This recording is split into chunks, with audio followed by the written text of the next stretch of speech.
Les voy a ser completamente sincero, y es que desde que se anunció la vuelta de Hunter x Hunter, a través de las redes no lo podía creer. Pensaba que todo era falso. Las redes explotaban, pero yo me mantenía al margen porque hoy por hoy cualquier noticia fake la pueden llegar a viralizar. Pero resultó ser cierto, y al final Hunter volverá. Togashi se creó una cuenta de Twitter y en ella sube a cada momento su avance del manga. Yo solo miré el anime, leí muy poco del manga, pero me alegra mucho esta noticia, porque Hunter x Hunter es un tremendo shonen que no puede quedar sin final. Con todo este hype que me invadió, decidí remirar el anime en su versión del 2011, que es la que más me gusta, aunque la del 99 no lo hace nada mal. Luego de pasar por los diferentes arcos y recordar muchas cosas que me encantaron en su momento y que he disfrutado todavía más, aunque también hay que decir que hay otras que no lo fueron tan así, llegué al tan famoso y polémico arco de las hormigas quimeras. Y la verdad que no lo recordaba así, o por lo menos no tan bueno. Es cierto que este arco muchos lo critican por ser muy pesado en cuanto a la narrativa y duración del mismo, porque muchos sucesos se podrían explicar de forma más precisa y en menos tiempo. En este punto, el arco de Yorjin lo hace mejor porque es mucho más dinámico y por ahí hasta no te da respiro. Pero a mi gusto personal, Hormigas Quimera tiene picos demasiado altos como para no tenerlos en cuenta. Luego de esta introducción un poco larga, vamos a comenzar con el análisis de este famoso arco que es las Hormigas Quimera. Una de las características que considero más curiosas del arco es cómo ignora casi por completo una de las claves más importantes de los buenos arcos, la preparación narrativa previa a este. La repentina aparición de Kaito una vez Gon y Killua triunfan en Grid Island, y de ahí el conocimiento de las hormigas quimera sucede rápidamente, sin ningún tipo de aviso. La compenetración se da a partir de la relación que sostienen a través de terceros en común, como el padre de Gon o los miembros de la asociación de cazadores. Los siguientes episodios es la introducción de otros personajes que participarán en el arco. En el capítulo 91 nace Meruem, justamente en la mitad. En el 111 comienza el asalto al palacio que se desarrolla hasta el final del arco. Así que este arco puede dividirse en tres secciones: el comienzo, la preparación y el enfrentamiento final. El comienzo es el reconocimiento de la amenaza de las hormigas quimera. Gon y Killua conocen a interesados sobre el tema. Se forma una conexión con Kaito, sobre todo para Gon, con quien lo identifica como el lazo más cercano que ha tenido con su padre. Además, la continua información sobre el nivel de amenaza que representan las hormigas da la impresión de que servirá de prueba para evaluar su entrenamiento dado en Grid Island. Asimismo, la horda de hormigas comienza la conquista de la isla. En este lapso de tiempo se observa cómo crecen en cuanto a poder, organización y devastación, utilizando viejos secundarios de víctimas. Pequeñas pero dolorosas historias paralelas, logrando adquirirle a esta amenaza una completa sensación de catástrofe, de magnitudes no vista antes. Aunque ocurría un agravante, si bien se repetía vez tras vez con las reflexiones, acciones y reacciones, la amenaza que constituían las hormigas.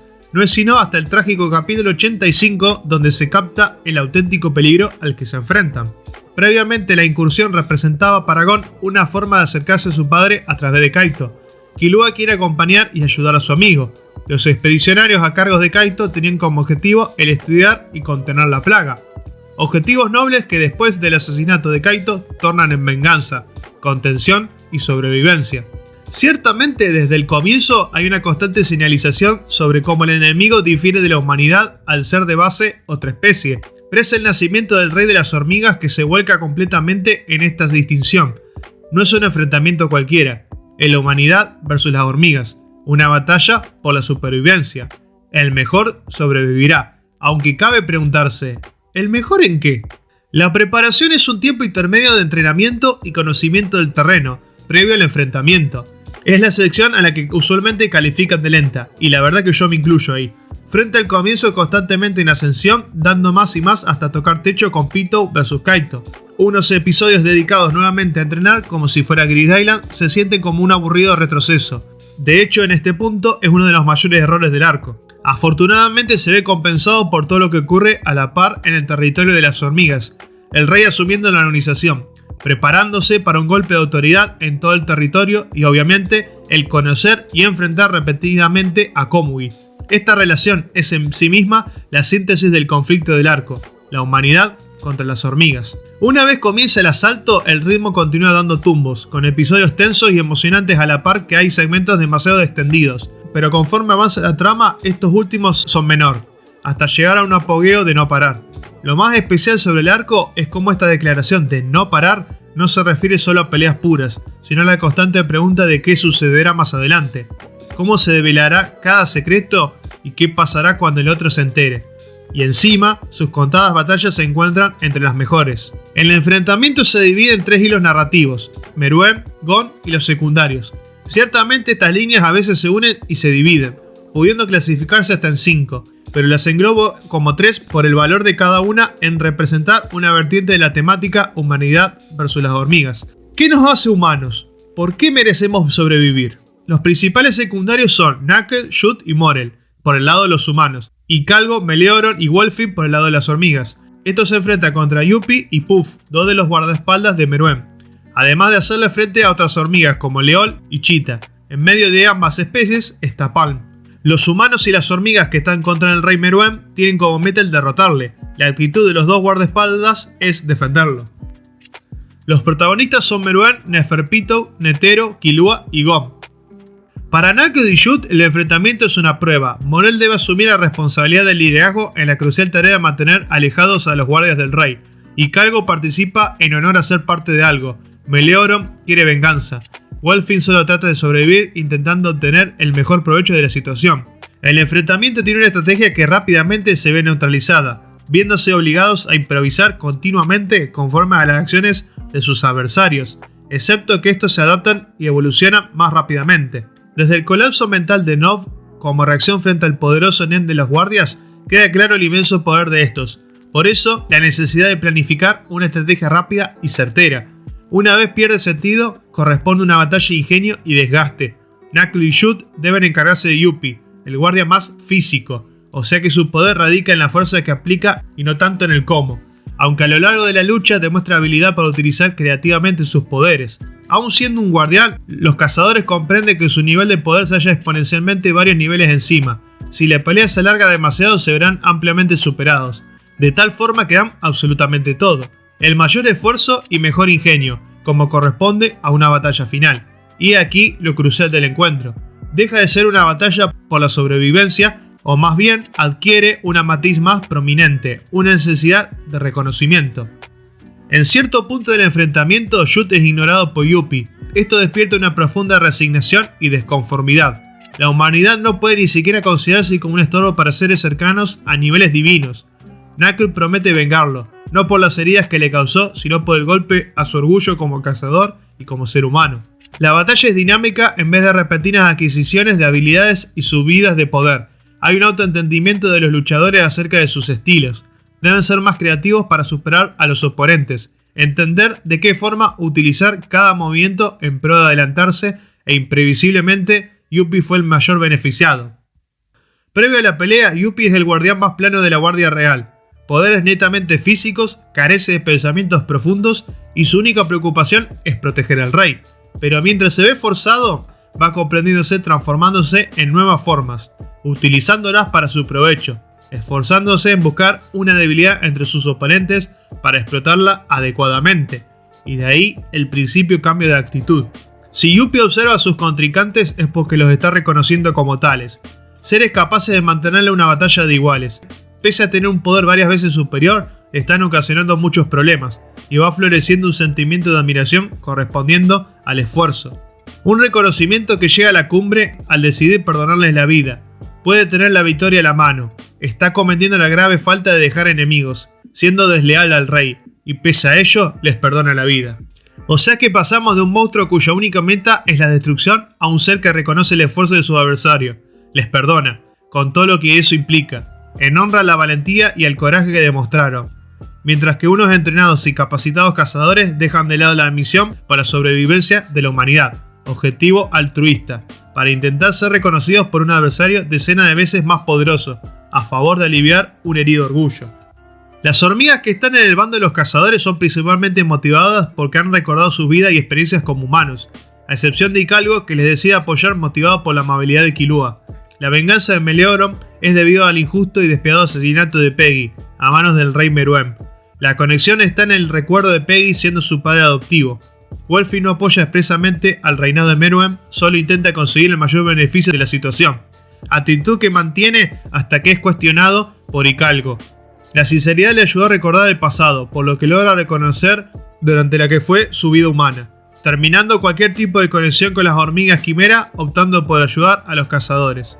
El clímax de la evolución de Welfin es el enfrentarse a Meruem, al declarar que solo reconocerá como rey a Gyro, su antiguo líder y amigo, una máxima y arriesgada declaración de lealtad comprendida por el rey de las hormigas, y Calgo también tiene fe en su viejo rey pese a que recuerda poco de su anterior vida.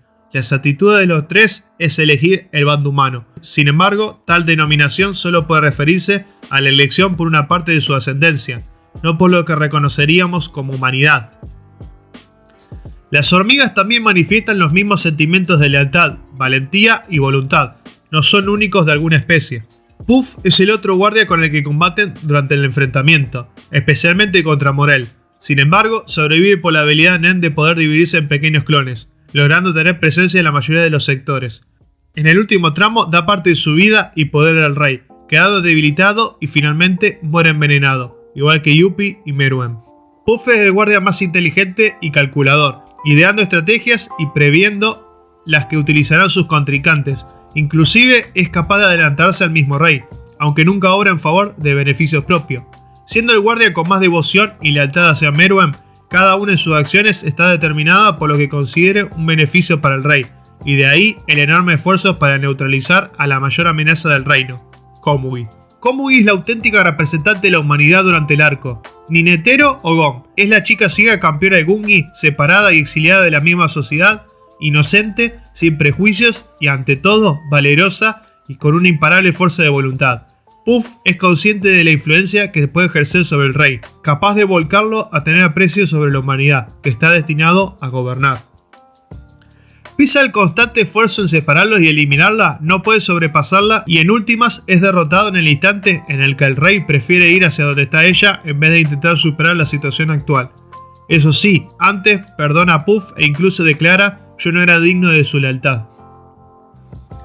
La figura de Puff es la máxima representación de la lealtad y entrega, pese a que sus métodos pueden considerarse deshonestos. No se diferencia en absoluto de los humanos. En resumen, tenemos a dos de los tres guardias reales cuya especie es hormiga quimera, con actitudes tan humanas como la de los cazadores. La única diferencia es la escala de poder. ¿Qué pasa con la otra? ¿Qué hay de Neferpitou? Neferpitou es la mayor de los guardias del rey, considerada una de las hormigas más fuertes y varios la califican como la segunda. Porque si bien Yuppie tiene más fuerza física, el Nen de Pitou es el más evolucionado de toda la especie. Derrota fácilmente a Kaito en luchas cuerpo a cuerpo, si bien este se encontraba en desventaja. Tienen el Nen más grande y con diferencia visto en la serie. Además se le considera más poderosa que la mayoría de los integrantes de la asociación de cazadores, tanto a nivel individual como grupal. De personalidad curiosa y juguetona a la par que sádica y aterradora, es la única que está dispuesta a defender lo que Komugi significa para Meruem. En resumen, es el guardia real más interesante y amenazante. Solo un monstruo sería capaz de derrotarla. La segunda línea narrativa es Gon y Killua vs Neferpitou, una batalla previsible desde el asesinato de Kaito, sintiéndose los dos culpables y Gon creyendo que sería posible la salvación de Kaito con el poder de Pitou. Desde el comienzo del enfrentamiento se dirigen hacia donde se encuentra, llegan a un acuerdo sobre las condiciones de la misma y posteriormente se desata la lucha. Gon es el segundo personaje que más va cambiando durante el arco. Comienza buscando más pistas de su padre, probando la adquirida fuerza de Grid Island y esforzándose para lograr hacer sentir orgulloso a Kaito. Después del asesinato de este, solo tiene una meta: recuperarlo cueste lo que cueste. La conversación con Pitou, donde la guardiana utiliza como condición tener el tiempo suficiente para sanar el herido cuerpo de Komugi, ya brinda un reflejo del estado de su personalidad.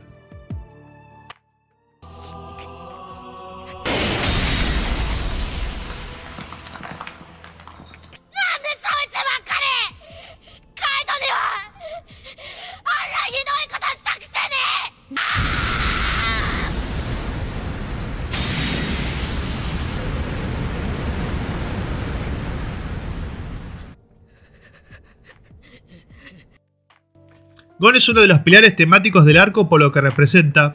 Previamente es nuestro protagonista shonen. Ciertamente ha demostrado ser cruel y desalmado en unas cuantas ocasiones, pero nada suficiente como para calificarlo de tal. Sus acciones lo inclinan a ser un buen chico, hasta que se ve puesto a prueba.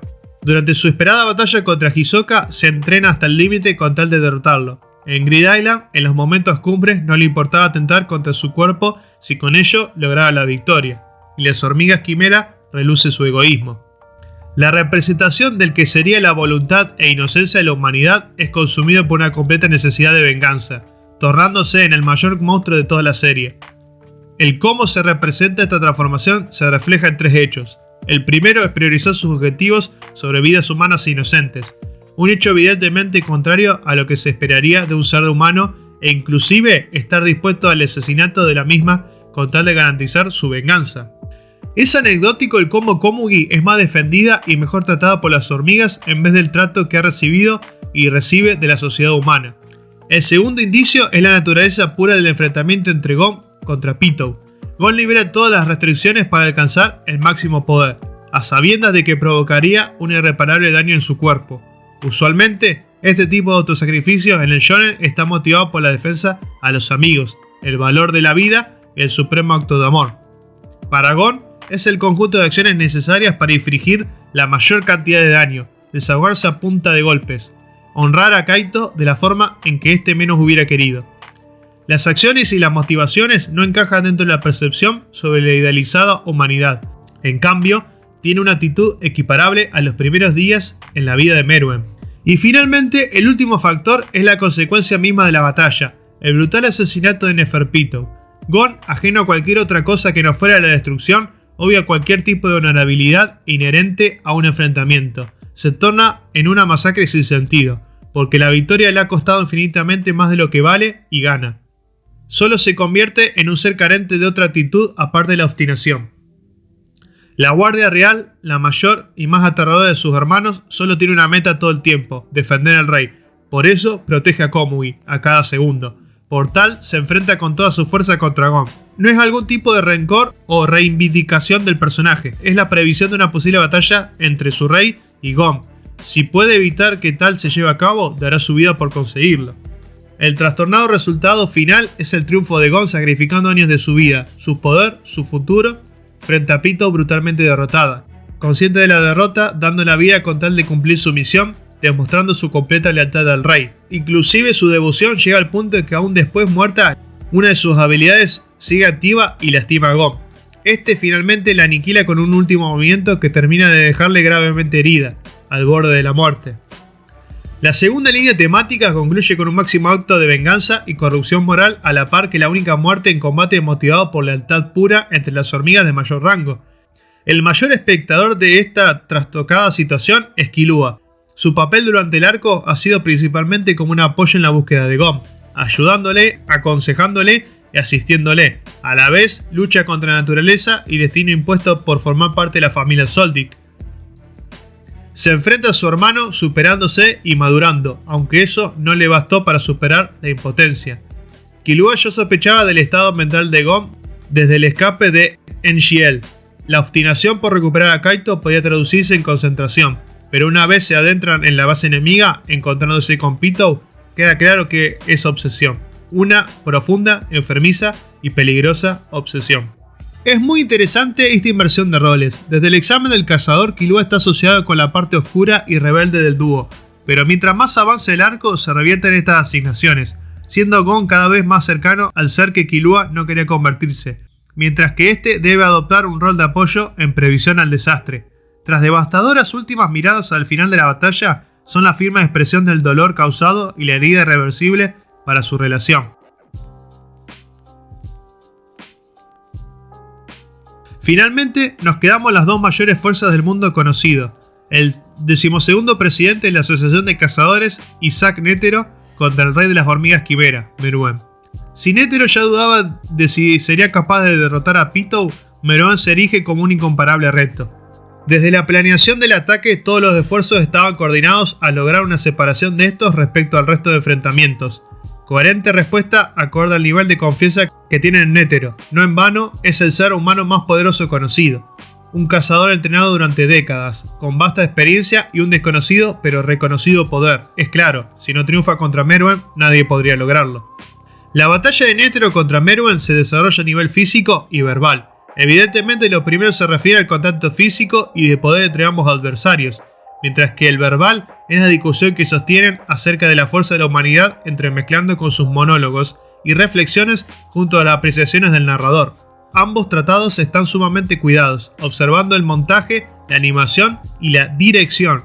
Es clara su presencia entre las mejores batallas de la historia del género, y eso solo valiéndonos de la parte audiovisual. Su narrativa le ratifica y le queda muy bien el puesto en este sentido. La frase que mejor resume el encuentro es la declaración de Netero: la humanidad tiene un potencial sin límites para evolucionar. Una exclamación que encara la soberbia del rey por menospreciar a sus adversarios y que sirve de advertencia sobre cómo no hay ningún tipo de atadura respecto a cómo conseguir su victoria. Si hay alguna forma de conseguirlo, lo harán. No importa las restricciones políticas, sociales o morales de cualquier tipo. Un triunfo será un triunfo.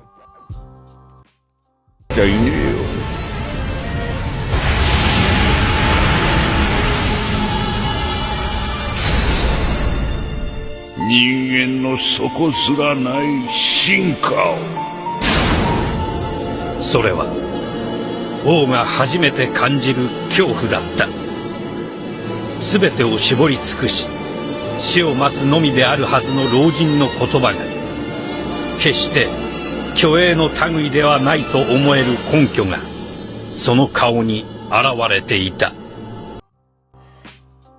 El Nen del Netero es de tipo intensificador, cuya técnica es un Buda que controla la voluntad, donde cada mano constituye una forma distinta sobre cómo ejercer su ataque, siendo la habilidad más completa mostrada durante toda la serie. Ataque y defensa perfectos, con una impredecible variedad de movimientos cada vez más inesperados y devastadores. En concordancia con las diversas descripciones sobre Netero, sin importar el punto de vista, coinciden en que es un monstruo. La descripción se debe a cierta parte de la personalidad, pero principalmente se refieren al inconcebible nivel que ha alcanzado su poder, escalas ridículas a nivel humano. Poco se sabe de las razones de tal obstinación a excepción de lo vislumbrado referente a su actitud, alegría por la posibilidad de enfrentarse con un ser capaz de darle una batalla de iguales, tendencia de poner a prueba a todo quien luzca talento o habilidad prometedora, y un entremezclado amor hacia el resto del mundo con una capacidad de decisión implacable. Durante el enfrentamiento es notable los cambios de la personalidad de Meruem respecto a cómo era en un principio, desvelando cierto aprecio a la humanidad, una intencionalidad de respetarles, brindarles cierto espacio aunque siempre gobernándoles. Es Netero quien les señala el error a través de sus palabras y acciones. La mayor fortaleza de la humanidad es la incansable necesidad de sobrevivir. Lucharán hasta el último segundo. Pidiéndolo todo en contra, seguirán luchando, no por otros, sino por sí mismos. Estas son las razones que explican el sentido global de la resolución de la batalla, la rosa miniatura, una bomba que obviamente se asimila con la bomba nuclear, también conocida como la rosa del pobre. Uno de los elementos cumbres del arco es la reflexión del narrador sobre esta arma. Su capacidad y creatividad bélica fue diseñada para aniquilar a otros humanos, una malicia para lastimar a nuestra misma especie, hermanos y hermanas. Netero la libera porque sabe que le dará la victoria. Es consciente que posiblemente provoque una imparable cadena de muertes, pero carece de importancia, mientras la humanidad sobreviva.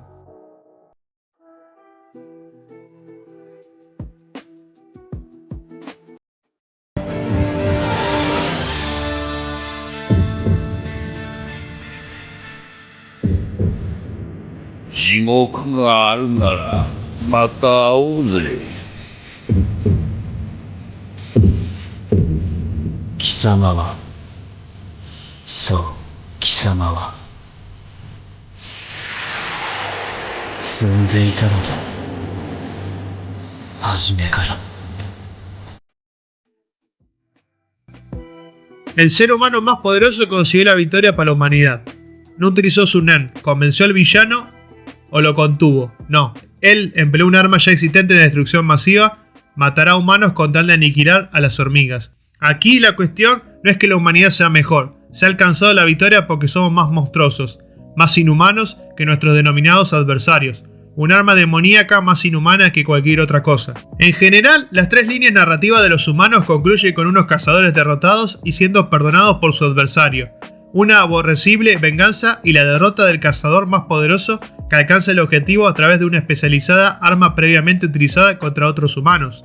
En contraste de las hormigas, las cuales evolucionan y en últimas reconocen el esfuerzo de su adversario, mueren por la lealtad hacia su líder y el rey opta por pasar sus últimos minutos con quien más quiere. La humanidad ha ganado, es una descripción eminentemente agridulce porque ha perdido contra sí misma. El derecho, posesión de la tierra, la vida, se ha logrado por aquellos que han fallecido y sacrificado, muchos de ellos traicionados por la misma humanidad y por sus propios deseos. No tenemos nada que presumir ni reprochar a aquella especie que calificábamos como distinta. Sin embargo, Togashi se utiliza una característica para definir a la humanidad. Tal como he mencionado antes, la síntesis global del conflicto es Komugi contra Meruem, representando en partidas de Gungi. Una relación que comienza motivada por el aburrimiento y la curiosidad del rey, que poco a poco va transformándolo porque se vuelve incapaz de superarla, a la vez que tampoco entiende sus nuevos sentimientos. Komugi, pese a ser sido apartada de la humanidad, sigue manteniendo una actitud inocente e infantil, que disfruta combatiendo contra Meruem, y que le va tomando más aprecio. Meruem, quien no dudaba en hacerle daño, termina protegiéndola y queriendo pasar sus últimos segundos de vida junto a ella. Ese ser capaz de matar indiscriminadamente la mayor amenaza de la humanidad, un tirano, elige morir jugando con Komugi, con ella sosteniéndole la mano y murmurando su nombre. ¿Acaso esto no es amor? ¿Amor humano? 最後にはい。名前を呼んでくれないか。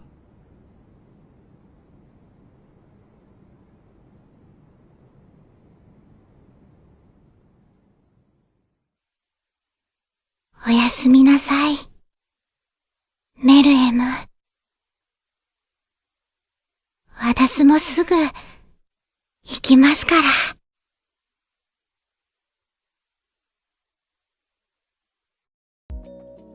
En últimas, Hunter x Hunter describe que la humanidad puede ser una especie naturalmente perversa pero que puede cambiar. Hasta un ser que no entra dentro de la denominación del humano, con amor y comprensión, puede serlo y representarlos. Meruem, Netero y Komugi, el cambio, la obstinación y la inocencia. Estas son las facetas de la humanidad. Uno de los arcos más brillantes de la historia, porque sus héroes no lo son al final, pierden contra sí mismos, y los villanos tampoco lo son al final. Han superado la naturaleza que el destino les había impuesto. Narrativamente infalible. Meruem es el rey del arco.